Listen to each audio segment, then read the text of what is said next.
Hi, this is Regina White Favors with Relationship Readiness Series. The purpose of this series is to encourage you to close out romantic relationships, especially if they were toxic and if they resulted from cheating and or infidelity. Close those relationships out before entering another romantic relationship. Using excerpts from my book titled Toxic Encounters: Why People Pursue Rebound Relationships, I encourage you to self-reflect, plan your exit, and adopt no contact strategies. These are important because if you want to embrace a new relationship, you have to close out another. So take some time to review the series. It is two-part. One that is pre-relationship competence, and then the other is relationship competency assessment. If you have any questions, please leave a comment or a question and I will reply. Also, please consider subscribing to the channel. Hit the notification bell if you are interested in further videos. This is Relationship Readiness Series. Thank you for visiting the channel. Let's look at relationship competency assessment, and this is essentially understanding the game of love. You know, I've said in multiple audios that I came to the game very late. I didn't do much dating, and so that was to my, advantage, and then also to my detriment, meaning that it's just a lot of things I didn't learn until my late 30s to 40s, but to my advantage, it was helpful that I did not engage many partners as well. So this is basically understanding the game of love. So let's do a quick introduction. So this series will help you to gauge where you are, where you're going, what you ultimately believe before you enter a romantic relationship, even if you believe you know how romantic relationships function or how they should function. The Relationship Readiness Series Competency Assessment is a companion to the Favors Life Recovery Coaching Curriculum, and then also it is a companion to the Relationship Readiness Assessment and Reflection Journal, which will be available spring 2021. It is the second part in the Relationship Readiness Series.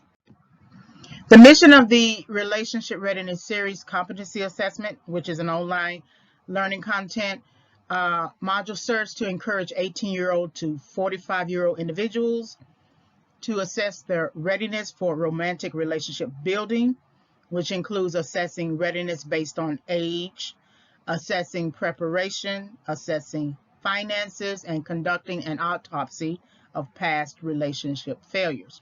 Therefore, the purpose of the series, as in the pre-relationship competency part of the series, is to always encourage planning. By the end of this online module, students will be able to do the following, which will be assess your competence for maintaining romantic relationships, analyze your views on general romance, sex, marriage, and love, recall your past experiences with romantic relationship and cheating, evaluate your standards and values relating to romantic relationship building. I think the first objective is the most important one, maintaining romantic relationships, because if we have a habit and a history of jumping from relationship to relationship, we have no insight into maintaining a relationship long term. And that's why I think this Relationship Readiness Series is very important, because we need to get into a mindset of staying with a partner versus moving and navigating between partners throughout different seasons and never really feeling fulfilled, never really feeling like we are actually accomplishing something in the romance department. So maintaining romantic relationships is key. The whole series is about encouraging you to close out a previous relationship in order for you to enter and embrace and engage in a new relationship The second part of this series is really designed to help you to maintain or consider maintaining your romantic relationship. So let's look at general romance, that infatuation versus being in love, and you have to understand the difference between infatuation and being in love. I mean, basically hot and heavy, but love is more unconditional. So here's just some general questions. So what do you know about romantic relationships? What do you know about partner roles, male, female, husband, wife? Do you know the difference between infatuation and being in love? Have you ever been in love? What is the longest relationship you have been in? And how many short-term relationships have you been in? So, the thing about people often think that romantic relationships are democratic. Just because we live in a democracy, we automatically assume that the home is democratic, that we are both equal. But there's always a head of house, and it's not the person only who makes the most money. I think about things from a Christian point of view, and I understand that not all of you are Christians or consider the roles within the home from a Christian point of view. But God created man first, and in that sort of understanding, we can deduce that the man is the head of the house. Even if he may not necessarily be the breadwinner, there is an existing hierarchy. And you have to understand the roles in the house, that even if you come in, either one of you come in saying we're both equal, we're going to do this or whatever, you always somehow transition into traditional roles where the woman cooks, the man goes out and works, he brings home the bacon, etc. So even if you do not want to adopt that kind of partner role development, this is something that you need to think about. Are you going to be a husband? Are you going to be a wife? I just don't think anymore that you should perform wifely duties if you are not a wife. I don't think you should cover a woman in a husband role if you are not that woman's husband, right? You need to understand what are male and female roles. Some men, their mothers taught them how to sew and wash and clean, as well as most mothers teaching their daughters. Partner roles, again, in terms of who's going to do what in the house. It's not fair that the woman has to birth the kids, clean the house, cook, have sex with the husband, and all the husband does is come home from work. Now he is working, but flop down on the couch. That your job ended, but you still have a role in the house. So these are questions that you need to keep a journal about. You need to talk about. Don't be afraid to ask these questions, because it just doesn't make any sense anymore to marry and then end up divorced after 2 years because you didn't ask the right questions. I also think about the longest relationship you've ever been in is important, because it speaks to your ability to transition from something that is short-term to long-term. So I know some people who have this mindset that they're only going to, say, for example, work on a job for 2 years and then they got to go. But I've also heard this in romantic relationships, that the longest a person will stay in a relationship is 2 years. So every 2 years you have to get a new relationship. You got to have that novelty, that new car smell. And I would not, if you're that kind of person, I don't know why you would marry, for one. And I would think you would need to be careful to engage a person who wants to only be together with you for 2 years. The problem that I have with people who think like this is that they engage partners who actually want long-term relationships. And I think I know why. because they still want the benefits of a wife, and the investment that a wife would give to a relationship.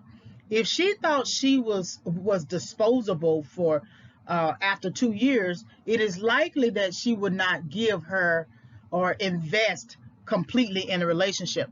And even if the man just wants 2 years, or even if a woman just wants 2 years, they want all of you. They want the fullness of you. They want all of you, just for those 2 years, and then you basically got to go. So these are questions that you need to ask your prospective partner. How long has he, what's the longest relationship he's ever been in? If he's talking about 6 months, I'm not quite sure. And it depends on the age. If he's in his 20s, that's different. But if he's in his 40s and the longest relationship he's ever been in was just 2 years, that's something to think about. But if he was in a marriage and it lasted 5 years, that lets you know he got beyond those first 2 years of, struggle. He got past the third year. He was willing to stay in the fourth year. And I don't know what happened in the fifth year, but it still got to 5 years. Well, that's something that he can sustain something longer than 2 years. So these are questions I think you should consider asking a prospective partner, or at least understanding. Sex. So what are patterns and expectations? What are your views on sex? What do you know about sex before marriage? Have you had sex before marriage? Was your first sexual experience satisfying or dissatisfying? How many sexual partners have you had? Have you ever had a one-night stand? Did you expect the sexual experience to convert to long-term? And these views on sex is something that we don't always ask, because these questions, because we don't engage in conversation before having sex. We meet somebody, we have sex, and then we hope that the relationship will work out after that. And I think if we had more conversation than having sex, I think we will learn more about the partner and whether or not they have the capacity to move beyond the immediate sexual experience to something that's long term.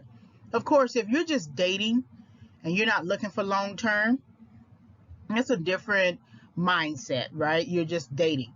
But if you're looking for long term and that other person is still just, dating, club hopping, then it may not be a good idea to engage that person. But you can find out a lot about a person by sitting down and talking to them. And that's what we don't do. Because if you knew that the person was bisexual, why would you marry the person? Why would you engage any further if you don't want to marry a person who is bisexual? And I feel like you need to reveal that early. People don't want to reveal it early because they don't want to take the chance on not leaving with the person to have sex. But we often ask these questions, about finances, because we want to leave the person if the finances are not on track. So your views on sex are very important. I honestly don't think bisexual people should date straight people, and straight people should date bisexual people. I'm not going to be okay with the idea that my husband not only could cheat, but then he could cheat with another man, or he could cheat with another woman, right? Because, bisexual still goes both ways. He could still choose to step out of our marriage and then cheat with another woman. And he could then turn around and say, after I ask him, why did you cheat with the woman? But I told you I was bisexual. And we're thinking, well, no, I thought you were talking about going and having sex with another man. No, they believe that they are bisexual. So that means that they could pursue a woman or a man, even if they are married to you. So not everybody likes certain sexual acts. These are some things that you need to ask. Some men like kinkiness. They like the bondage. Some people like having a stripper pole in the bedroom, or it just depends. You need to ask these questions, and don't always be afraid to lose the person if they do not meet your criteria. This is what is called setting boundaries, establishing core values, establishing standards. What happened when the person did not meet your expectations? Have you established a pattern of having sex with someone and it not fulfilling your expectations? Have you established a pattern of having sex with someone and the sexual experience not converting into a romantic relationship? How many times have you had sex with someone you thought you were in relationship with? And this speaks to your assumptions, your past beliefs. That's why you need to self-reflect, because here it is, you thought you were in relationship with someone, and all this time he was not in relationship with you, or she was not in relationship with you, and you have wasted your time, which then causes emotional distress leading to anger, and then possibly bitter. So these are questions that you need to ask, because if you are constantly engaging in relationships and they're not meeting your expectations, that means that you're picking the wrong type of person, or you don't know truly what your expectations are, and you haven't really established them. And so taking some time off the dating scene and thinking about what your expectations would be, meaning that you got to be honest with yourself. I don't want a person who cheats, period. That is a deal breaker for me. I'm not willing to stand the test of time until they learn from all their ways. That could take years, especially if they know that you will take them back. And so if that's not an expectation, if that's not, because that person, you have established a pattern of sex with that person, but they are not fulfilling your expectations. So they're cheating on you, but not giving you what you also need in terms of sexual satisfaction, you know? And if that is important to you as an expectation, every time you lay down with that person and they're not, fulfilling their end of the bargain, either talk to them, have a conversation with them, tell them what your expectations are. That means you need to know your own body, right? You need to know what you like, what you don't like, what you can weather, what you can't weather, right? And the more you engage in short-term mating strategies with different partners, the less you learn about your own body.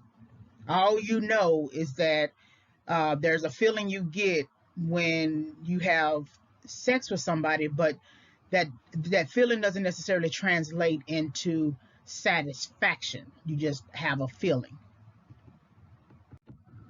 Rebounding. So when you might need counseling. So what do you know about rebound relationships? So I have multiple series on rebound relationships, because it seems like a area in my life where that was a struggle for me. Not always romantic relationships, but could be, friendships. And so I did my homework, I did my study, and I developed it into a YouTube series. And so um, there is rebound relationship special topics, life talk topics, understanding relationship failure, and then pre-singles counseling, coaching curriculum, and they're all available on YouTube. And that was my way to learn about rebound relationships, to learn about relationship failure, and to learn about how I was going down the wrong path and choosing certain types of toxic encounters. How many people do you know have been in a rebound relationship? What are some of the views of your friends concerning rebound relationships? Have you ever been in a rebound relationship? How long? When did you realize you were in a rebound relationship? How did it end? And rebound relationships are toxic. They are considered in the psychology literature as short-term mating strategies, where an individual who has recently endured a breakup goes out and seeks a rebound for an ego boost and to boost his self-esteem, the person is not necessarily interested in adopting a short-term mating strategy long-term, because they still have a long-term mating preference, possibly for marriage, but they engage in a rebound relationship because it's convenient. They can make sure that they have sex, um, and they can have a gap filler until the person that they really want to be with comes back around. So how many relationships have you been in that sounds like that? And how many rebound relationships have you pursued for an ego boost to make yourself feel good until the person that you really wanted came back around? The interesting thing about the last question, when did you realize you were in a rebound relationship and then how did it end, is very important, because when people are seeking a rebound, they are not seeking someone that they want a long-term relationship with. They are seeking a rebound. And we all understand that no one marries their rebound, but it is possible that a person will marry you, but that doesn't necessarily mean the person is married to you. There is a difference. So they may marry you just to keep you around for financial considerations, because usually when you're leaving a relationship that was a two-income romantic partnership becomes one, and you realize that you didn't have as much money as you thought you had, and so now you need to seek somebody to share the rent. Right? You may not call it that, or you may not tell them that's what it really is, but it's basically to share the rent, share all of the responsibilities, but you're not going to marry that person in a true emotional sense. So how did it end? I remember I was in a rebound relationship. I did not know I was in one, and I was in one for 2 years and 8 months. He wouldn't leave his ex alone, and it wasn't until I kicked him out one time for cheating with his ex in 2014 that I began a journey to try to figure out what was going on. Why did I keep choosing the same type of person? And so I started with a little letter to myself, as if I was writing it to myself, trying to understand. And then somewhere in some form or fashion, and I don't ever remember using the word rebound, but it came to mind. I can't remember if I looked it up or something like that, but it's just a word that came to mind, and I knew beyond a shadow of a doubt that I was in a rebound relationship. And that's when writing the book started, that was originally titled Bait, Hook, and Switch: Confessions of a Rebound Girl, which I have now rebranded Toxic Encounters: Why People Pursue Rebound Relationships, because I think it's much more prudent to call them what they really are, which are toxic. And that relationship ended February 20th, 2016. It took some time to plan my way out of it, because I was emotionally tied to the person and I was financially tied, and I wanted to make sure that once I made a final decision that I wouldn't go back on my decision. So I had to process my mind towards that. And so the whole relationship totaled 2 years and 8 months, and it's been almost 5 years since that relationship, and I developed all of the different audios that you find on YouTube, including this new one now, just to understand what was going on, why I kept choosing the wrong people, why it contributed to financial issues, emotional issues, spiritual issues, etc. So that's something that I want you to think about. What do you know about rebound relationships? That since I didn't know anything about it, I sought out the information by just typing in the word rebound relationship into the search engine. And then I didn't know many people who were in a rebound relationship. I often know people who view rebound relationships in a negative fashion. I have been a rebound, and I do think I remember choosing a friend as a rebound. And then I realized it and I did something about it. Did the rebound relationship affect you emotionally, psychologically, your time, your money? Have you sought counseling for a romantic relationship? What have you learned from your rebound relationship, or are you still in it? So for me, I'm not in it. And I learned from my rebound relationship that I kept going back to dead things, things that were out of my life, people, certain types of spirits and people and kinships and friendships, that they were out of my life, or I chose to kick them out of my life, but somehow in another person I kept pulling at that dead thing, that something that is dead cannot reawaken. And even if it tried to reawaken, it's going to come as something that is completely, different and toxic. I don't know if you remember that movie where Nicole Kidman and Sandra Bullock, and it was like a witch movie or something like that, and they ended up killing somebody who was abusing Nicole Kidman's character, and then they buried him or something like that. But then when he came back up to torture them, he came back as a completely different type of spirit that was so dangerous that they had to banish him, witchcraft wise. And you have to learn from any and every romantic relationship, whether it was a mistress, whether it was an affair, whether it was a rebound relationship. You have to learn from it, and you cannot stay within it, because then if you stay within it, you are in a perpetual setback. That's what they are. Rebound relationships are not progress. They're toxic, they're hasty constructions, and they represent setback. And so eventually it's going to hit a brick wall, is going to run out of gas. That situation happened with me, that no matter how much I invested in the relationship, he would always see me as a rebound because he was still struggling over his ex. And there were some other, factors that came to play in that situation, but it affected me emotionally. It affected me psychologically. I couldn't sleep. When he was here, I couldn't sleep.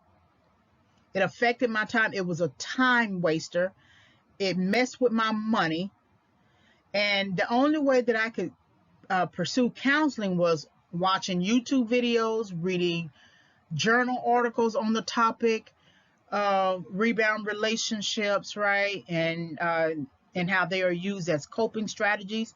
And that's how I was able to sort of like self-counsel, because I didn't have any money to, go anywhere or go and speak to a therapist. So I encourage you, if you are in a rebound relationship, to get out of it. It is considered perpetual setback, and you won't have a moment's peace as long as you are still in it. So cheating, lying, deception, and retaliation. What are your views on cheating? Can a person cheat just once? Is cheating considered as lying? Is it deceptive? And does a person have the right to cheating in a relationship? I would think, I don't understand why you would get into a relationship if you know you're going to cheat.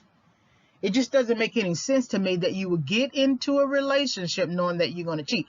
But I think I figured it out. People do these types of things so they can make sure that they are financially secured in one area of their life. So then it makes it possible for them to go out and financially fund another area of their life. So for example, here it is, you're married to somebody, she has a paycheck, and of course you have a paycheck too, but she's really good with her money and everything. So she's going to pay the bills. She's going to pay for the house. She's not going to be homeless. So then you take your money out of that household and put it into the household of your mistress, and you feel free in the way that you're doing what you're doing. It doesn't seem like it that is wrong, because it's your money. You work for your money. You have every right to your money. Then why get married? Because when you get married, the money is in the household. Both people's money is in the household. I had an ex, and when I think about this, as I am recording the audio on this slide, I moved out very early due to home situations. But it was also because I wanted to pursue sex. I was a virgin and I didn't have sex until my 20s, and so I wanted to pursue sex. And so I moved in with this guy, and it seemed like everything was going all right. But then he would work, and somehow before he got home, he had no money. He would go get his paycheck, but he had no money. It didn't make any sense. And he would say, "Well, I went to across the bridge," and we call across the bridge here in Dallas, going to the liquor store in a certain area. He went across the bridge, hang out with his friends, and then he just didn't have any money. But when I think about this, as that was back in 94, I think 94 to 95. When I think about it, I wonder if he really took his money to pay for the ex. He wasn't the ex that I dealt with in 2016, 13 to 2016, but he was an ex who I never met her, I never called, I never knew, but the way that he acted, it seemed like he was cheating, and he never told me, and I never knew. And it just doesn't matter. It didn't make any sense for a man to take his whole paycheck. It's not like he had $60. He took his whole paycheck, and somehow he didn't have any money by the time he got home. Now, he could have been lying, and he could have hid the money, but when I think about it, I often wonder if he gave part of that money to that ex. And if they're still playing around with the ex, that means that they're not really an ex. And so that's why I think people cheat. I think they want a safe, financially sound life with a wife, which really becomes, I don't know, a maid or something like that after a while, so that they can financially be free to carry on a relationship with an ex, with another person, a mistress, a side chick, etc. And so when they do that, they believe that they have a right to cheating in a relationship based upon their money. It's my money, and I can do whatever I want to do with my money. Like I said, why even get married? Has anyone cheated on you? So how long was the relationship? How long did the person cheat? With whom was the person cheating? Was the person a friend, a family member, or an ex-partner? Why did your ex-partner cheat with an ex-partner? Did you cheat in retaliation? Now, cheating in retaliation usually is really called taking vengeance. And there's a higher consequence when you take vengeance. No matter what you say, sure, the person was wrong to treat you the way they treated you, but it would be better for you to just leave the situation altogether, because contrary to what people think, vengeance really belongs to the Lord. Only He can take vengeance. And I was looking at some picture in Facebook, on a Facebook page, where the husband was sitting at the base of a staircase, and his wife was leaving with her bags. And the caption was basically, he cheated first, and then she retaliated and cheated with someone, but then she got pregnant. And the question, I think, was, which one is wrong, or something like that. And I made a response. I made a comment saying both were wrong, because one cheated first and the other cheated in retaliation. The husband initiated the toxicity in the marriage through cheating. But I said that the woman was more wrong because she took vengeance. And when you take vengeance, it never works out. It never works out. So it's better not to cheat in retaliation.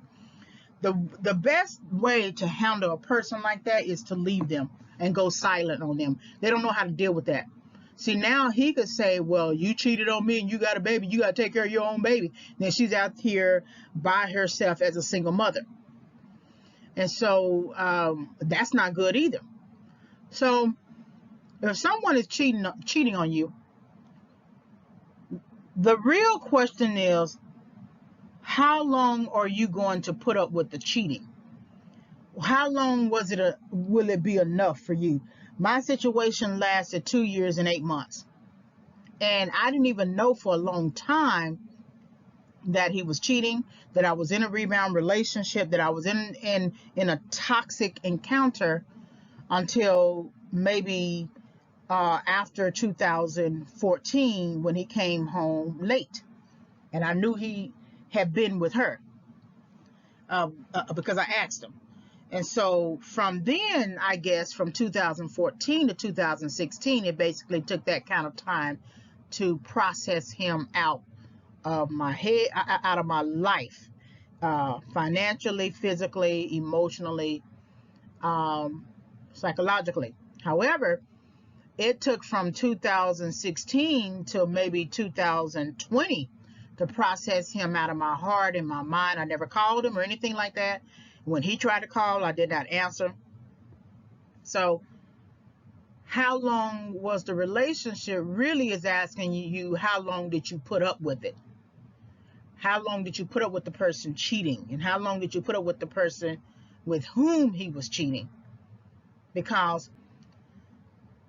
in some ways you might be able to work out the fact that it was an ex, and that sometimes it's hard to struggle.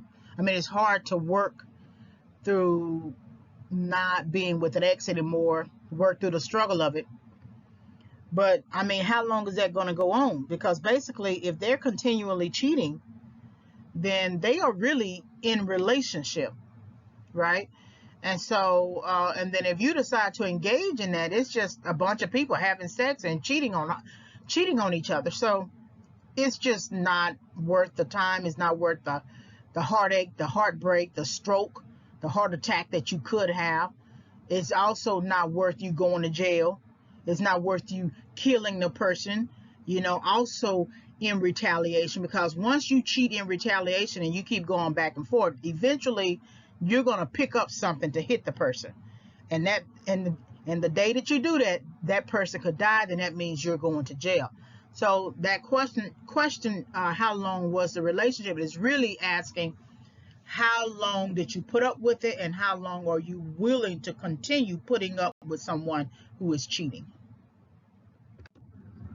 Did you cheat in retaliation is again the question.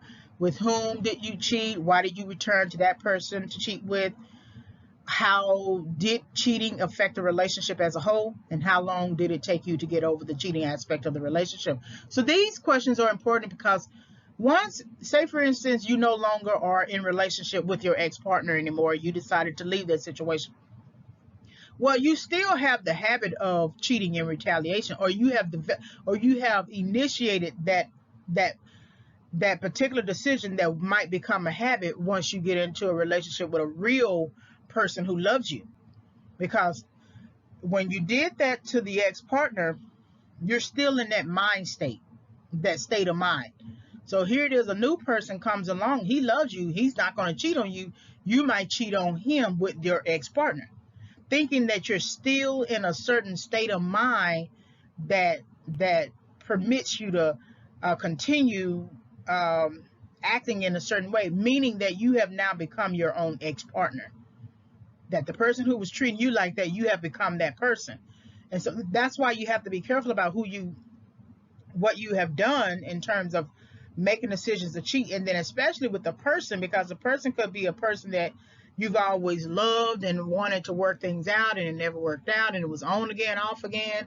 And here it is, you in a new relationship with someone, and he loves you or she loves you, and you can't see that love because all you see is the person who hurt you. So cheating in retaliation never really makes a good decision. Is not good decision making. Did you take the person back and continue the relationship? After you took the person back, did the person restart the cheating? Did you take the person back again after cheating? How many times have you taken the person back after cheating? Knowing what you know now, would you ever take another person back after cheating? And so the first instance, the second instance, because people say no, that they won't cheat again, but I've always said cheating takes a lot of time to process in your head before you actually act on it. You didn't just so happen to slip and fall into bed with somebody. That's not what that really is. You had to visualize that before. There was a lot of flirting between the two of you. There was some texting, some calling, and then there was some fantasizing about it. And then, after all of those incidences, you find yourself over at her place, or you find her, or she finds herself at your place, and somehow the mood is set, and it may be intentionally or unintentionally, but then you have sex. That it takes a lot of thinking and consideration, and that's why I say cheating is a deal breaker, because, and I think with one exception, I'm going to go on ahead and just say with one exception, that cheating is a deal breaker if you're the type of person who thinks of it as a lifestyle, that you've already made up your mind that you're just going to cheat, period. It doesn't matter what I say, how much I'm crying over it, how much I kick you out and take you back. You have made up in your mind that you are going to cheat, okay? Then that's a deal breaker, because then cheating is a lifestyle for you. It's not a struggle. If you've never cheated in your life, but then you engaged in a real relationship for the first time in your life, or for the first time in a long time, and you had some doubts that it would work out or something like that, and you messed up and cheated with your ex-partner, or maybe a one-night stand or something like that, but you're not necessarily a cheater. That was the first time you've ever cheated in your whole life. Okay, well, that might be a struggle for you. It just depends on what you do with the next opportunity. If you still decide to do it again, it means you don't have any love for the person that you're with at all. Then it's going to eventually turn into a lifestyle that I can't put up with. So, taking the person back and forth, that gets really tiring. That wear and tear on your heart and on your body, it's going to show up somewhere. Sometimes I wonder, these people who get cancer, who get all types of ailments and illnesses, mental instabilities, and etc., if that has a lot to do with the romantic relationship that they're in, and if cheating and infidelity were involved, and that being in that toxic relationship has now affected their health, their mental health, their physical health, their financial health, etc. Because if he does, eventually he or she is going to leave the relationship with you. And when they do, when that person does, they often take the finances and leave you with nothing. So once he decides or she decides to cheat on you, I would immediately take some money out of the bank account and reopen another account, so that if he ever leaves, you can still uh, take care of yourself. Cohabitation, so expectations and responsibilities. So, what are your views on cohabitation? Have you ever allowed a romantic partner to come and live with you? Did the romantic partner contribute financially? If no, then what was the reasoning for allowing the romantic partner not to contribute financially? And one thing, if a partner comes and lives with me, you can't pay my rent. Because if you pay my rent, that gives you a lot of power. And you're basically just living with me. We're not engaged. We're not looking long term. Maybe you needed somewhere to live for a short term or something like that. But if you come and live with me, I won't let you pay my rent, because you run into a lot of issues. Now I'm not going to cohabit with anybody. The next romantic relationship I get into is going to be marriage, and I'm not going to have sex before marriage. I'm not doing any more shacking or anything like that. But that's exactly what cohabitation is.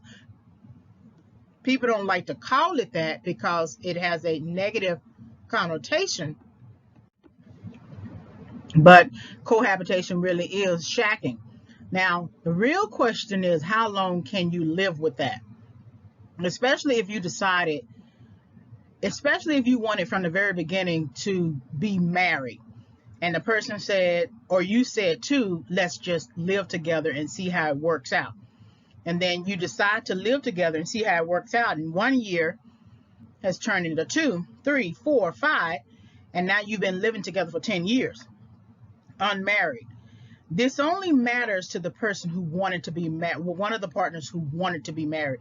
If you're the types of people who never want to marry, and I mean the both of you, I'm not talking about one person. The both of you are just the types of people who never want to marry but can stay together for many, many years. I mean, Goldie Hawn and Kurt Russell are like that, right? Okay. You both decide that you're just going to live together. It's an equal decision. Okay, that's different. I'm not talking about that. I'm talking about the individual who really wanted to be married, compromised, and settled into living together, and and woke up one day and realized she had been living with this man, or he had been living with this woman for 10 years. That's what I mean. And so if you are both people who are equal, then you should equally contribute financially. To me, until we actually get married, I don't think I should fulfill wifely duties. Right? Now, a wifely duty is or a marital duty is sex. So you might decide to go on ahead and have sex. But you know, it's still weird because you say you don't want to contribute in this way, but then you end up having to contribute sex wise because you want to have sex and you don't want him to leave the house or her to leave the house. So it gets kind of complicated after a while. But financial contribution does make a lot of sense. The problem with it, though, is you get lazy because you depend so much on that partner for his or her income that you wonder if you could quit your job or not contribute as much because your partner makes more money. But there's always a reasoning behind why a person does not contribute financially, or why you don't think the person should contribute financially. What was the initial expectation for contributing financially? Was the partner ever expected to contribute financially? Did you outline responsibility? So in every relationship, every type category, finances has to be at the top. It just has to be at the top. I'm not saying that love is not important, but I'm saying that you got to build a life together. That means you got to be financially capable of doing so. And so when you get a partner who is unwilling to do so, because somewhere the person is putting their money. So they may not be putting the money into the house with you, but they are putting their money somewhere that they find that they have deemed as a higher priority. And like I say, it could be a mother. It could be your husband or your cohabitating partner taking his part of his money to fund his mother's lifestyle. I don't know. It just depends on what's going on with the mother. The mother could have some kind of health crises or something like that just needs, financial investment. That's different. Every situation is different, but I wouldn't want my husband taking care of his mother like she's just another woman either. That I think on some level there's nothing wrong with sending your mother money every month. They get whatever they get in terms of retirement and Social Security, and you make up the difference. I don't really see anything wrong with that. Now, you do have some mothers who think that their sons or daughters' finances are their finances, And I don't think that's right either. Was the partner ever expected to contribute to the bills, excluding the rent? Was the partner expected to pay the rent in full or pay half the rent, right? In my situation with the ex, I knew I wasn't going to let him contribute to the rent because I was just fresh out of leaving a shelter and getting my own place, and I needed to be sure in my mind that the rent was always paid. Plus, I didn't want him to control anything around here. But he was very stingy with his finances. So even if he didn't have to pay rent, it's almost like he didn't want to pay anything else. And I figured out the reason why, and it took me a while to get it, but it seemed like he was saving up all his money to return to his ex-partner. And once a person gets into that mindset, it's hard to get it out of them. And so a lot of times when they're not taking over and paying the rent, or taking over and paying half of it or whatever, to me, I think they're exiting, because why wouldn't you pay for somewhere that you're staying? To me, you would need to ensure that you had a place to stay. And if you had your own apartment, you would still pay. And so a lot of times I think they're getting ready to leave or something like that, and they want to save up all their money to do that. And that's something that you got to think about, because you got a partner in the house and you're in the bed with each other, but he doesn't think enough to cover you, financially in the same way that you are covering him financially. That's something to think about. Was the partner expected to forego contributing financially until a certain period had passed, and was then expected to contribute after that period? Did the partner fulfill the obligation as expected? If no, then what was the justification for the partner not contributing financially as expected? How did the partner deviate from meeting the financial obligation as expected? So I'm assuming here that the partner lost his job. And so then when somebody loses their job, their financial contribution tends to lessen, right, until they get another job. And so, or the person might have come to live with you for a time because he lost his apartment, or she lost her job and had to move in with you. And it's expected that you can't pay anything like the first 3 months. Usually you can work with somebody the first 3 months. Is when it turns into more months after that you're trying to figure out, okay, what's going on. And did the partner fulfill the obligation? So, again, it depends on what was going on. Is the person the type of person who keeps promises?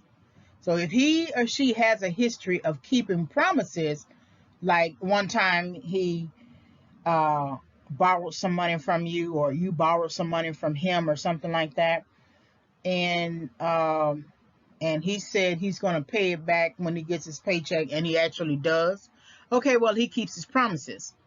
And that's, paying somebody back is also part of the financial contribution process, right? But if he decided to take his money, the money that he borrowed from you, and do something else with it, pay for somebody else, or buy himself some new kicks or something like that, after he told you he would return the money when he got his paycheck, then that's different. His priorities are mixed up, because trust is very important to maintain, and financial trust is very important to maintain. People depend on what you tell them. Sometimes you can have a situation where you end up not being able to pay the person back on the day you want it. But if you eventually attempt to pay them back or something, or come up with some other arrangement, then people are much more willing to work with you. But expectations are important. So marriage, cheating, adultery, and expectations. What are your views on marriage? What are your views concerning people who are married? Have you ever dated a person who was married? Do you consider cheating as committing adultery? What are your views on dating a married partner? So I noticed that many married men are pursuing single women. And of course, single women have been pursuing married men. There are two different types of markets: the sex market, which is the dating market, and then the marriage market. And to me, you should not cross over. If you want to get married, don't date a married man. Just because he's married to somebody and he's marriage worthy for somebody else doesn't mean that he's marriage worthy for you. If he's cheating with you, he's going to cheat on you. Committing adultery has its moral and biblical implications. That's why people don't like to call it that.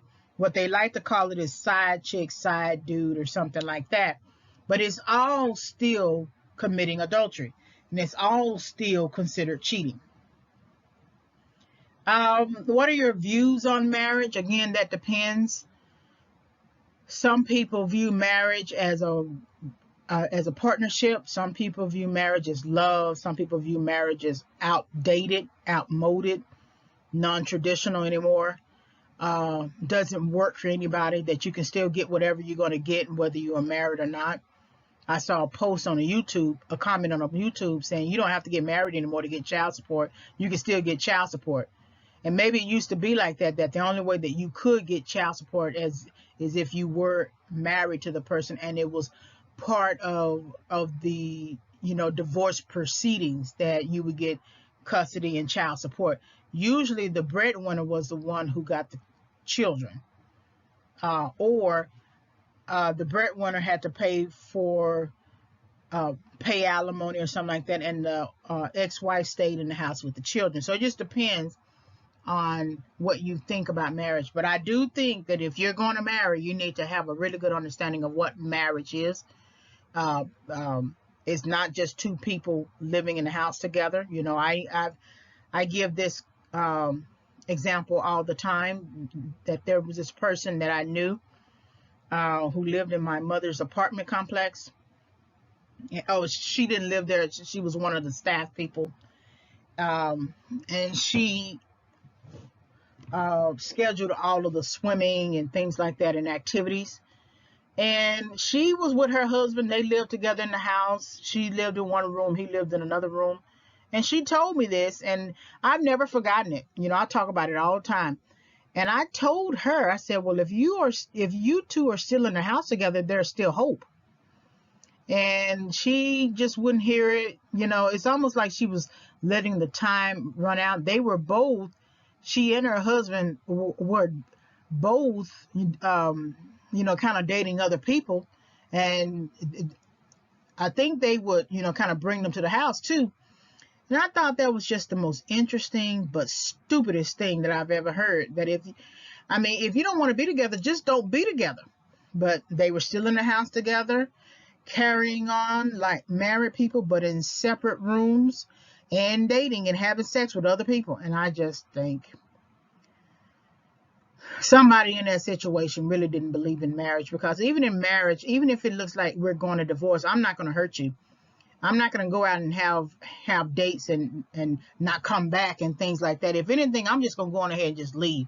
I don't think I could be okay with doing that to you, even if you have done it to me. So your views on marriage do matter. It's something that you need to come to grips with. I also believe you got to be careful about saying, okay, I would live together, but now I want to get married, because just because you say that doesn't mean that the other person is interested in doing the same. Would you consider it cheating on you if a married person you are in a relationship with is having sex with someone else, including the married partner? Do you feel you have the right to confront your married partner and expect the person to commit to your relationship with him or with her? So you have this a lot of times, that your mistress will be mad at you if you pursued another mistress, or if you pursue sexual relationship with your own wife, with the wife. And so these love triangles, they're just all toxic encounters. As much as we want to believe that they are not, they are all toxic encounters. And eventually it always leads in some type of negative consequence, especially death. And so a single woman doesn't have any rights to a married partner, to a married man. A single man doesn't have any rights to a married partner or married woman. They just don't have any rights. When you all go before the judge is not going to ask the mistress, unless the mistress have a child, or unless the wife who cheated on her husband is impregnated by her side dude. Unless those two things happen, the judge is not going to ask the mistress about her rights to a married man. The judge is not going to ask the side dude about his rights to a married woman.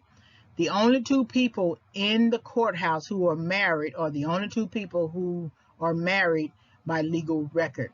And those are the people who have rights in the relationship. Have you ever forced a partner to divorce another person with the expectation of committing to you? What was the ultimatum? Did the partner divorce the other person and marry you? If yes, did the partner cheat on you with someone else, including the ex-partner? So if the partner decides to divorce his wife, you instantly become a rebound. I understand you think you might love, and he says he might love you, but as soon as he divorces his wife, you instantly become a rebound. So then he's not going to marry you. It's rare that he marries the mistress. It's possible. It happens all the time. But, think about many situations where that has happened and those two people are no longer together because they were really a rebound. Because whatever feelings he had after divorcing his wife, he basically needed a gap filler. And you just so happen to be the person who was a gap filler for him. He married you or he lived with you. And once it got old and once it ran its course, he went on the left and married someone else who he's been married to forever. Donald Trump is the best example of this. He was married to Ivana. Then he cheated on Ivana with I forget her name. It's on the tip of my tongue, but I forget her name. They stayed together. I don't even think they stayed together 5 years. Then he divorced her. I think he cheated on her, gave her one child, and then divorced her. And then he went on, I guess, to mess around again or whatever with different people. And then he married Melania, who he's been married to for a much longer time. And so it never works out because that second person who was a mistress to him that he married was basically, she became an instant rebound. But Melania was a new person. Now, he still cheated on Melania, but he stayed married to her, and she wasn't really a rebound. He was willing to even make her first lady of the United States. So there's a different viewpoint there. Are you the main partner? Are you a mistress, side chick? Whether you are a main partner, mistress, or side chick, are you expected to contribute financially? Now, that's a weird question to ask, and I'm not even sure if it's a necessary question. But it's like you're almost saying that you, for a person who is really not marriage quality or has a marriage capacity, you're basically paying for your existence to be a partner in a marriage. I think that's what that question really means. Usually when you are a mistress or a side chick, there's the expectation that the husband will pay everything for you, buy you a house, apartment or something like that, give you some money, buy you a car, buy you clothes. There's that expectation. So you're not really paying for anything. They're paying for you. But while he's doing that and you're sitting up at home as a wife, and he's not contributing any more financially to the household, then you're basically you're renting your own husband. Now that's strange. That is really, really strange. But you are basically renting your own husband in that regard. And that's something, maybe I'm not quite sure that he would have showed you that early in a relationship before you got married. But instability is always clear. When a person is unstable, that shows up even at the dinner table, at the date. You'll see it. So that's something to think about. Standards and values. So you need to value your own standards. So what are your values? What do you think about discipline, endurance, excellence, hard work? Not everybody has a work ethic like you do. And some people have a higher work ethic than you do. But work ethic is important. Discipline, staying with something, sticking to it, pursuing some excellence in your hard work is important, because it's not always a good idea to marry a dreamer who doesn't do anything, but it's also not always a good idea for a person who is not a dreamer who doesn't do anything either. And then it's also difficult to be with a person who has no world view. They just want to be a good person or something like that, or they just want to just have a simple life. And the way things are going today, I think all of us are kind of returning to a simple life. Not that we don't want to still go after something, but the more risks you take, the more you end up losing everything. Not always you getting everything back. Sometimes you miss many learning opportunities. So I think having discipline, self-control, being a person who can endure, meaning that you don't jump from thing to thing, having a heart of excellence, and being a person who thinks hard work is important, I think those are values that you need to consider. What are your interpersonal and interdependency concerns? Do you focus your efforts on equality? Do you focus your efforts on cooperation, honesty, respect for others, trust, tolerance? Standards and values when it comes to interpersonal communication are very important, because your efforts, you could be focusing the majority of your efforts on one thing and forget another. That in your pursuit of, say, equality and through social justice, you could miss the point of cooperation. That eventually you're going to have to cooperate with a system that is basically oppressing you. That you're going to have to find a way to work within the system and not always without the system. That's why a lot of times I say this in my classes. I don't always agree with protesting. I do agree with civil disobedience when there's a target in terms of changing the legislation, the laws, rules, etc. But sometimes social justice protests are not always focused.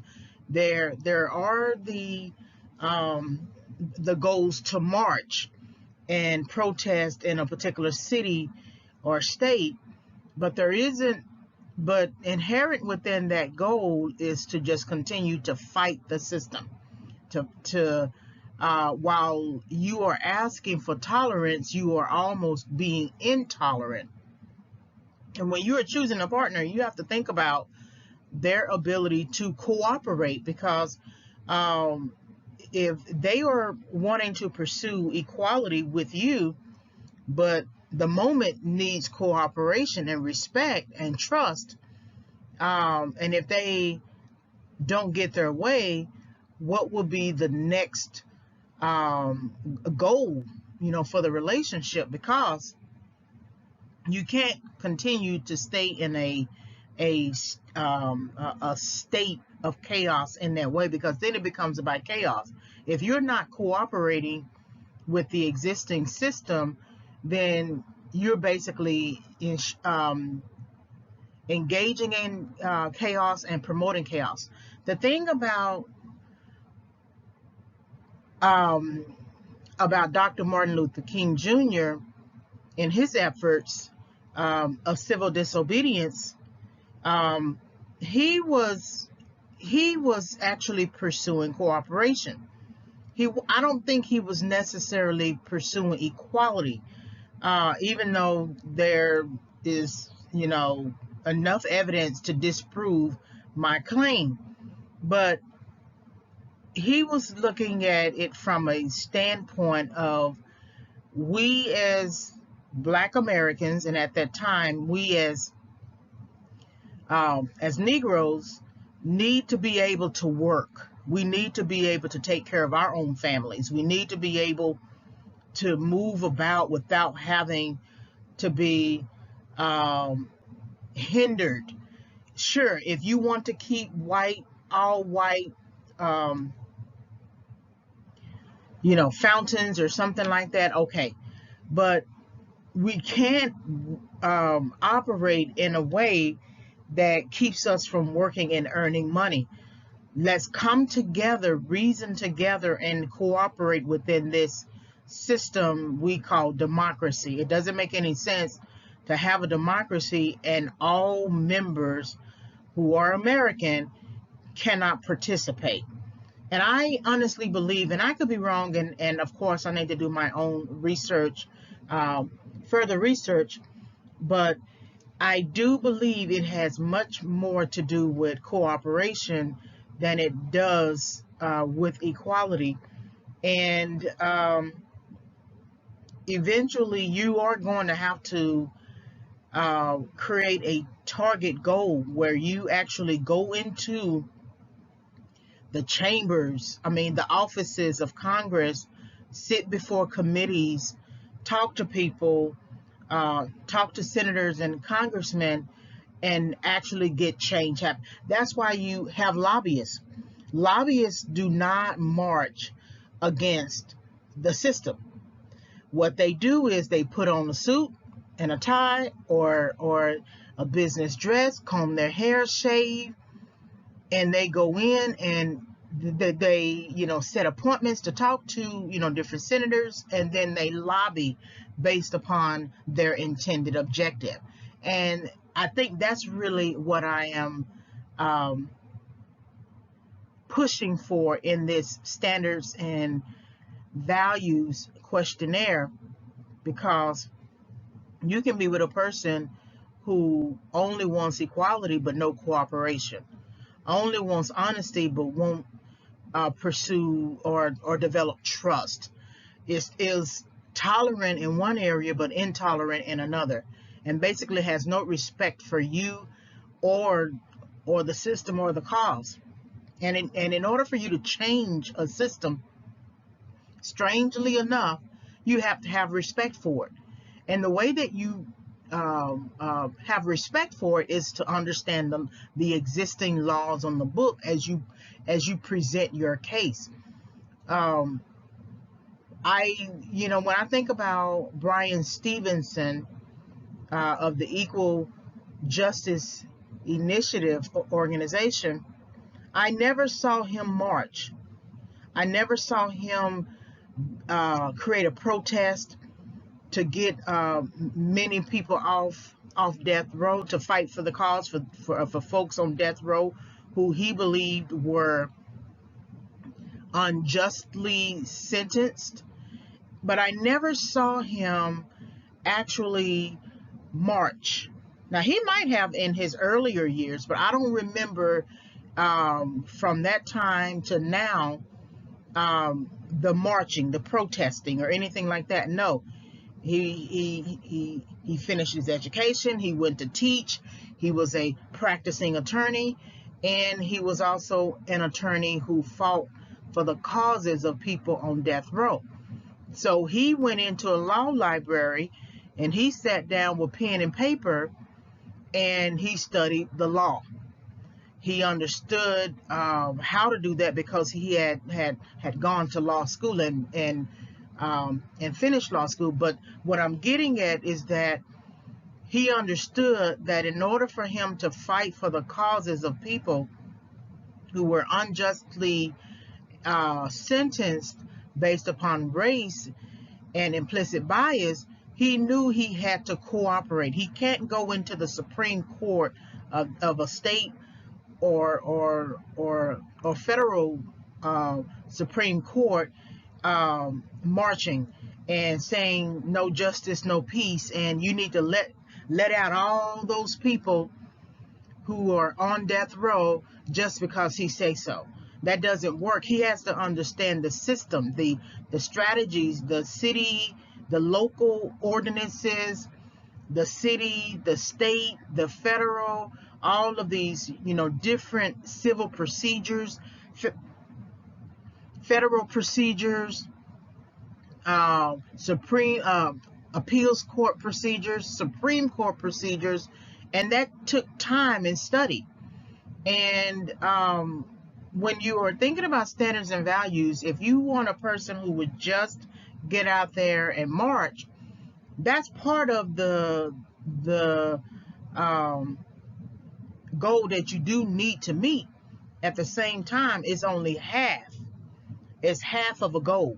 The larger goal is going to be one of cooperation so that you can get changes on the books. So, I think about that a lot. And I sometimes think about protests as being important because, you do have to make some effort towards change, but protests are not the only option because you still have to cooperate with the existing system. What are your psychological concerns? So what does commitment mean to you? What does decisiveness mean to you? What does determination mean to you? What does faith mean to you? And then what does integrity mean to you? And if a person is not commitment focused, if a person uses indecision to make decisions, if a person is not determined to endure, if a person doesn't have faith and leading to hope towards change, or if a person does not have the integrity to be what he or she needs to be for his or her life, basically life, then that's going to affect the home life. Some people take off masks. Sometimes they put on a mask and they present to the world a person of integrity, a person of endurance, a person of work ethic. But then when they get home, it's a completely different type of person. They don't match up. And I think that could be a source of concern. It could be a source of conflict within a relationship, because it seems like they are one person with you and another person with whomever, and that wears on you psychologically. Because if people could at least meet the commitment mandate, at least meet that, okay, then everything else might fall into place. But when you have some person who is not commitment focused and is easily prone to just leave because they can, that's going to have a negative effect on you in any of your decisions. One thing about some partners don't believe in work and actually having a job. And that might be okay for a moment, but it's not going to be okay for a lifetime, especially if you are getting married and you're wanting to have kids. You can't just jump from job to job. Eventually, you're going to have to make a decision, a life-based adult-based type of decision that requires you to be 100% responsible for you and for yourself. If you are not working, if you do not have anything, you're not going to school, you're not trying to open up a business, you're not working, then you are basically suggesting that you're going to depend on whomever will allow you to depend on him or her or them. And that's not fair. Everybody can have a downtime in their life, but I'm not talking about that. I'm talking about people who adopt a life philosophy. I don't stay on a job more than 2 years. I don't stay in a relationship, more than 2 years. I mean, if that supervisor starts acting up with me, I'm gone. Sure, I'm living on my friend's couch, but it's okay. He's gone, throughout the day. So it's not that bad for me to be there. But eventually you're going to have to be an adult. And I think that's why people tend to run. They don't commit to a life goal to be an adult. They are not decisive in many of the areas of their life that should come together and say or suggest to the person that I am 100% an adult. I need to make sure I keep a place. I need to make sure that I can take care of that place by keeping a job. I need to be sure that I have the money to pay for food. I need to be sure that if I have a car, I pay the car note. And I need to be sure that the job I get, I still have a little bit left over, maybe towards putting towards a savings, or just have something that's a little bit over, that I'm not just basically breaking even every time I get a paycheck. And that's what's going to lead to thrive. But if you are deciding to just jump in your car and ride the countryside or something like that, and if you need money, you will pick up a little handyman job along the way or whatever to make some money. Really, that's no different than The Fugitive. That movie, the film The Fugitive. That's no different than being a fugitive.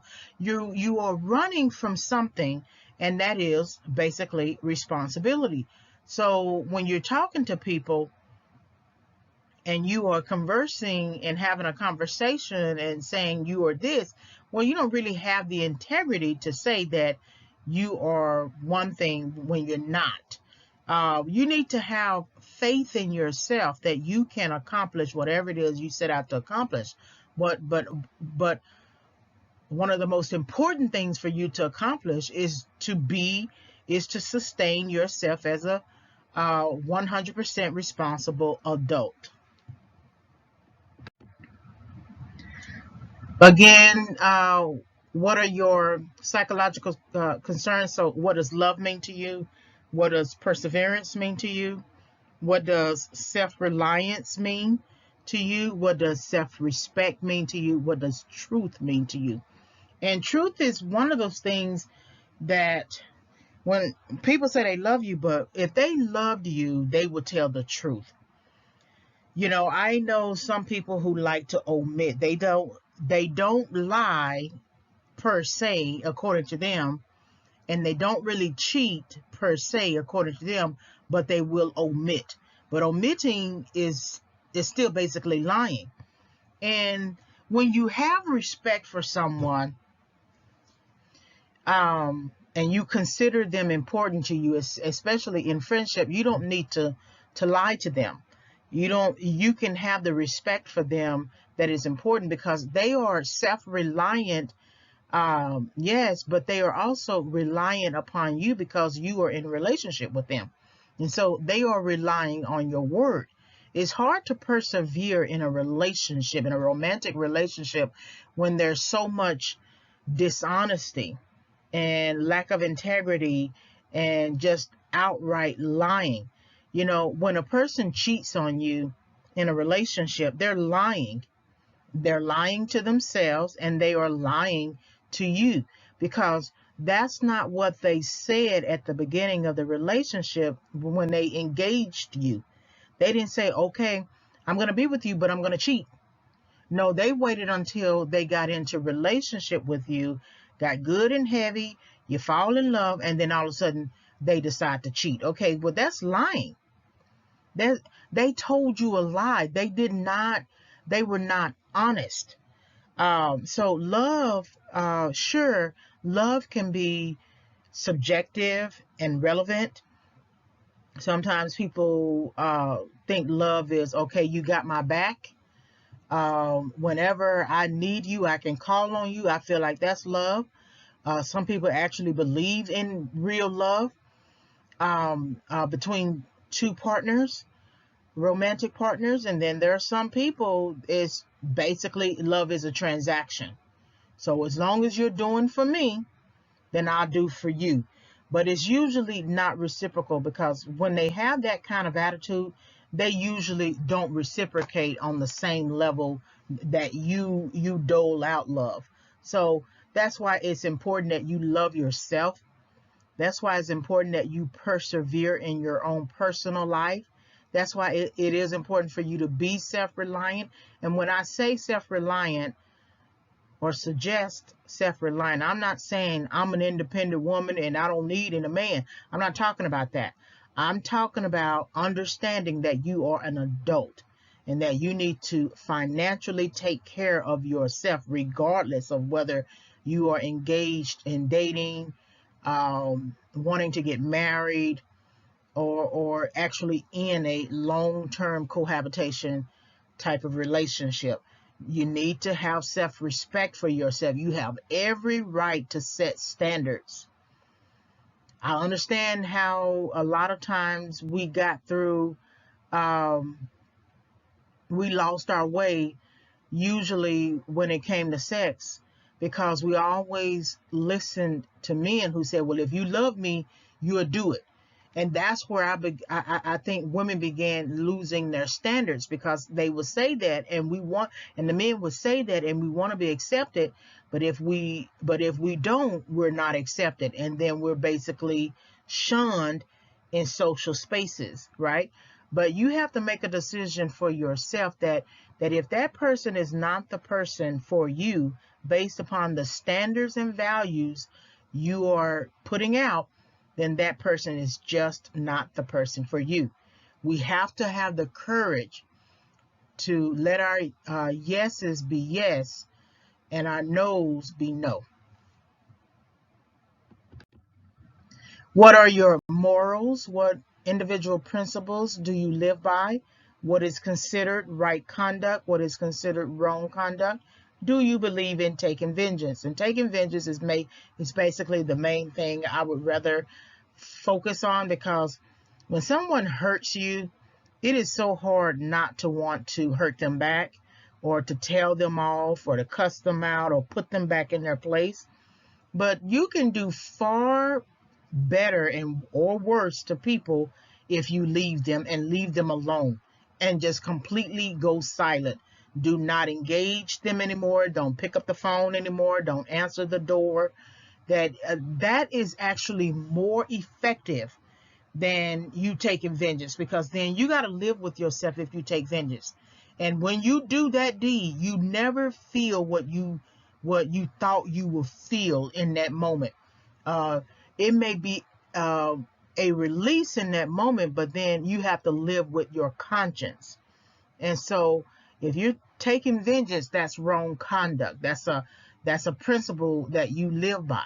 That is immoral on some level. And so sometimes you just have to let something go. Completely let it go. One thing about it, God can handle somebody quicker than anything that you will ever do to them. And so it is better for the Lord to take vengeance on that person, set them straight, because it's always going to come with a lesson. When we take vengeance, there's no lesson behind it. When God doles out vengeance, there's always a lesson behind it, and it's basically to correct the behavior. What are your ethics? What does it mean to have ethics? Do you believe in telling the truth What does it mean to tell the truth? Do you support lying? What does it mean to lie? And this is something that I often say with people who are in who are sentenced because of white collar crimes. Again, they put off this face to their wives and their family, their mother-in-laws and father-in-laws and other business people, but then now we see them in a courthouse with handcuffs because they have embezzled funds. And so if they are embezzling funds, by that time in their life, they had been lying much earlier. Maybe they served on student government and they were the treasurer or something like that in college or in high school, and they took a little bit and put it in their pocket, right? No one knew, or they found a way to replace it. Okay. Or they could have been an accountant and had access to the financial accounts because they are a signatory or something like that, and they took a little bit, or they had some money sent somewhere because they had troubles at home in their personal lives. By the time we see them in the courthouse sitting before the judge, there have been many opportunities for them to change that behavior before it got to the greater consequence. So it's important to have ethics. It's important to tell the truth. If you are not equipped to do something, that means, and you try to do it, that means you are lying to yourself. You're not telling the truth. The truth is you are not equipped to do the job. Okay? If you have to go and cheat with a married man, that means you are not capable, you do not have the capacity, and you have not equipped yourself to be in a true romantic relationship, whether it leads to marriage or cohabitation. That you feel like you have to go out and take somebody else's somebody because you don't know how to actually be in a relationship, because dating a married man is not being in a relationship. It's not a relationship. That married man already has a relationship. Whatever it is definitely not a relationship. So you're lying to yourself thinking that you are in a relationship and that you have to now take priority over the wife, when that's not what the judge is going to say. The judge is not going to say that you have rights. The person who is married to your married partner is the one who has rights. So telling the truth, sitting down with yourself in quiet and silence with no distracting voices and telling yourself the truth is very important.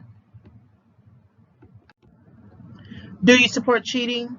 What does it mean to cheat? Do you have a work ethic? What does it mean to have a work ethic? So I put that work ethic there all the time in everything that I discuss, because if you're cheating, you don't have a work ethic.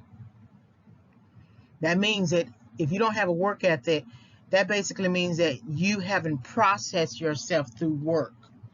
That every time you complete a task, you are assigned a task, you endure the task, you complete the task at every level. If you are working on a job that's 8 hours a day, 5 days a week, for 40 hours a week, and you are building a work ethic from that one job, those days, those weeks, that year, until you move to the next level and build a work ethic from that level, starting again from the beginning.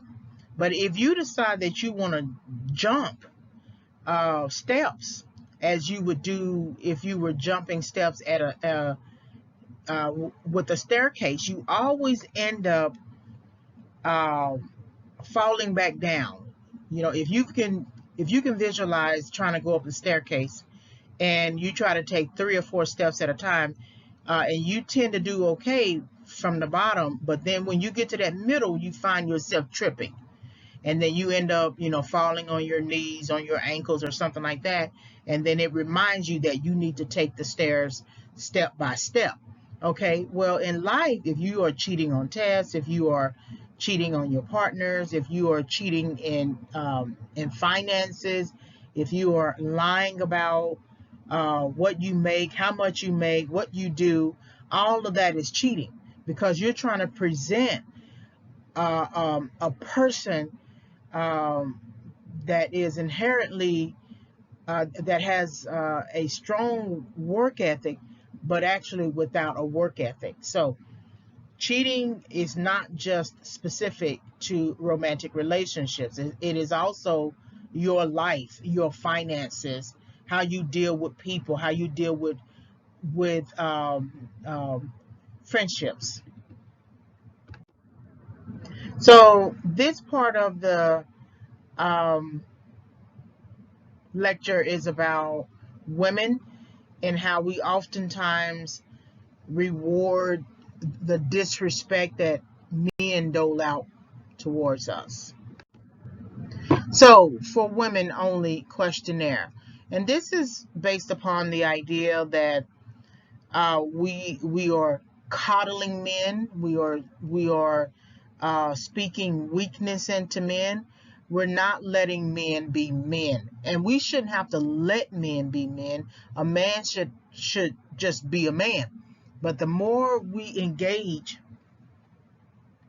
in sort of making life easy for them, the less likely they will become an adult, a fully functioning man, male adult.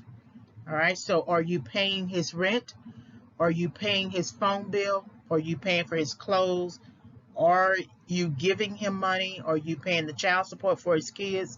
Are you rewarding him with sex?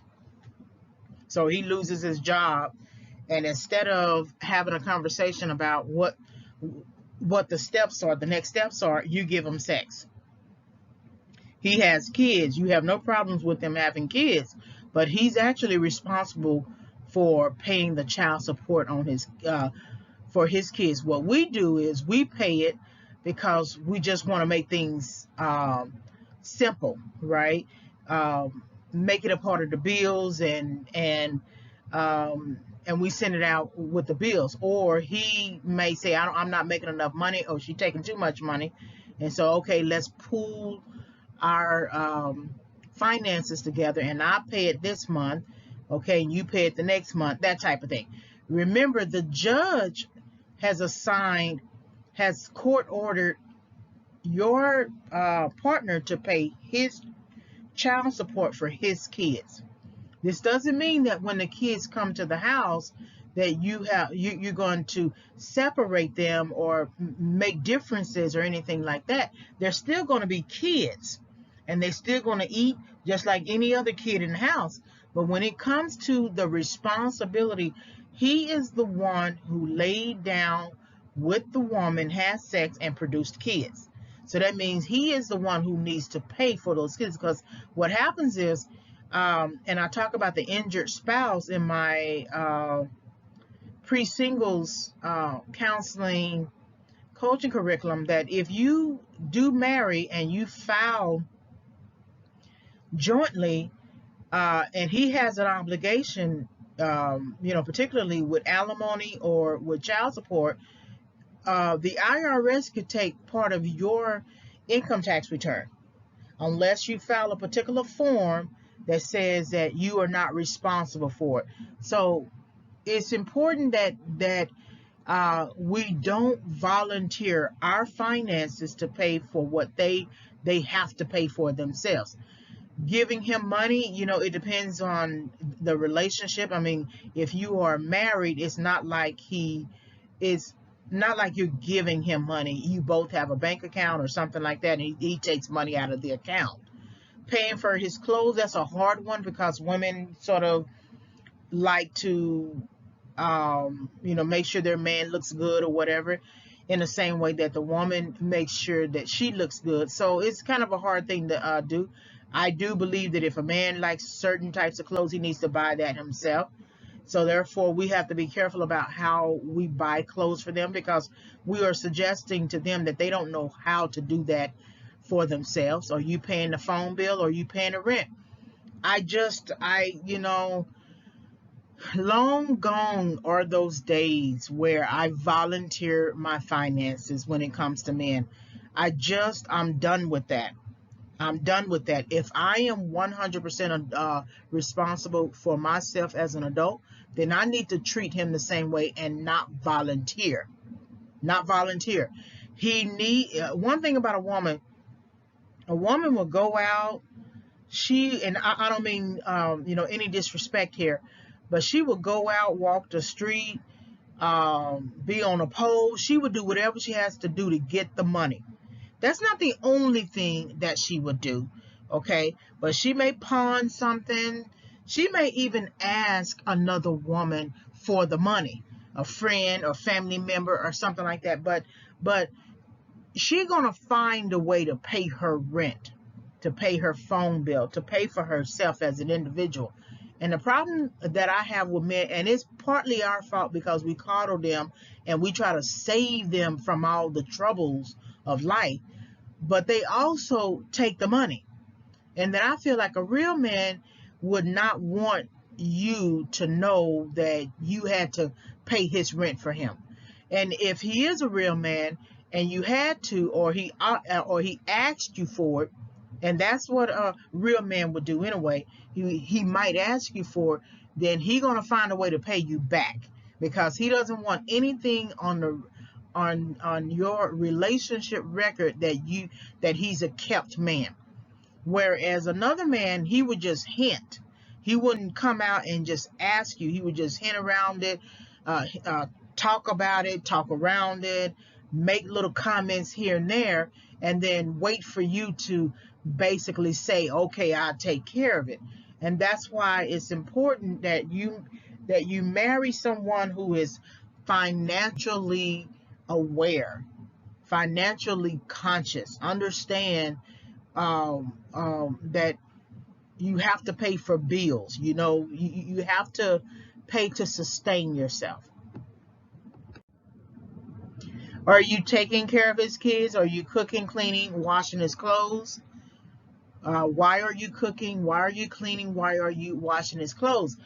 Well, I'm basically assuming here that you are not married, and that you maybe have lived together for a short term, and you are acting like a wife, and somehow he ends up bringing his kids over to your house and you taking care of his kids while his ex is doing whatever she's doing, and then he basically leaves and does whatever he's doing. So you have essentially become the nanny. You have become the housekeeper. You have become the maid, cooking and cleaning, washing his clothes, having sex, and taking care of his kids. That can't be. There's nothing wrong with dating and marrying someone who has kids. I'm not talking about that, but there has to be clear set boundaries. That if you are not living together, or you're not married, then the kids should be at his house, because he's responsible for taking care of his kids, and that you can visit his house and y'all go on some little ice cream trip or something like that to the store. But you should be able to go home and not have his kids at your house. Because what happens is you're going to have his kids at your house, and he's going to be dating someone else. It always happens like that. I know a person who was married, and she paid the child support on her husband's kids. He had more than that, but two of them he had custody or something like that. Those kids still live with her, and he divorced her.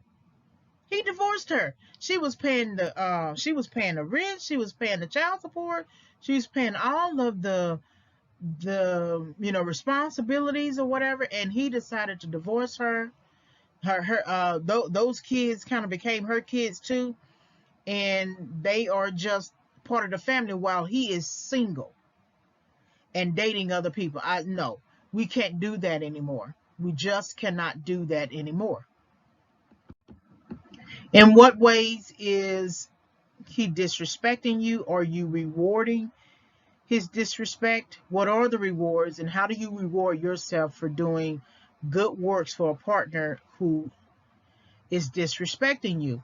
And every time you stay in that situation after he cheats and commit to the situation, financially, even after he has disrespected you, you are basically rewarding his disrespect.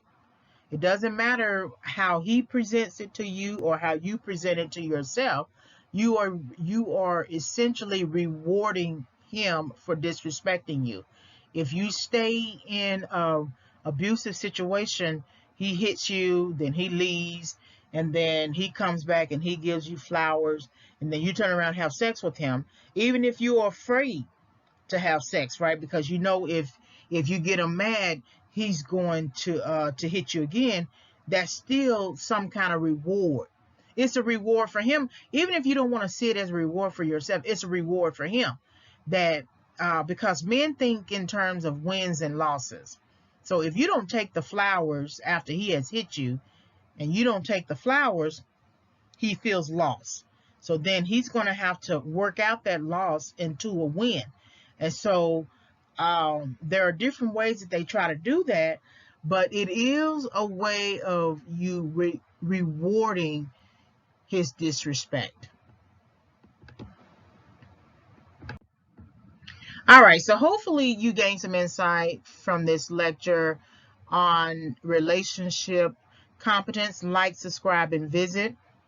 Hit the notification bell for more discussions. Also, you can visit my website, reginayfavors.com. You can send me an email, reginayfavors@yahoo.com.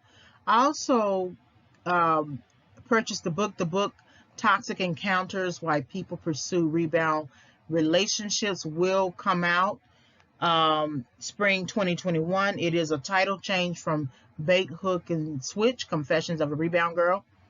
The Relationship Readiness Assessment and Reflection Journal will also come out at the same time, spring 2021. This is Regina Y. Favors. Thank you very much for visiting the channel.